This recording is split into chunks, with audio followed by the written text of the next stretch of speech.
నమస్తే, నేను లోకనమైన రమణ ముదిరాజు. మొన్న ఈ మధ్య హైదరాబాద్లోని నోవాటల్ హోటల్లో జరిగినటువంటి వరల్డ్ ఆక్వాకల్చర్ సొసైటీ వారు ఏర్పాటు చేసిన ఫిష్ ఫార్మర్స్ కాన్క్లేవ్లో ఒక 2 వింతలు కనపడ్డాయి నాకు.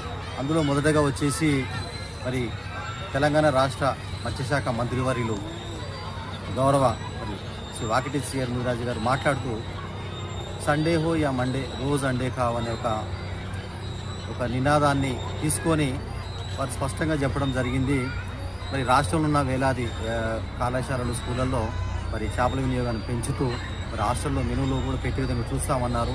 కానీ వింత ఏంటంటే అక్కడ భోజనశాలకు వెళ్ళి కార్యక్రమం తీరు అయిపోయిన తర్వాత భోజనశాలకు వెళ్ళి భోజనం చేసే క్రమంలో ఒక చేపల వంట కూడా లేకపోవడం దురదృష్టకరం.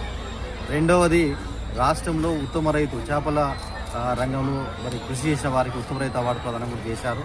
కానీ విచిత్రంగా ఏంటంటే అవార్డు ప్రదానం చేసిన రైతు కూడా ఎలాంటి మరి చేపల ఉత్పత్తి లేరు. కానీ అయినా కూడా వారికి చేయడం అనేది దురదృష్టకరం. ఎందుకంటే మేము మాకు వచ్చిన సమాచారం మేరకు వారికి సంబంధించిన చెరువులో చెట్లు, చేమలు తప్ప ఎలాంటి చేప పిల్ల కూడా లేదు. ఇది మాకు తెలిసిన విషయం. ఈ 2 వింతల్లో వింత కూడా మేము చెప్తా ఉన్నాం.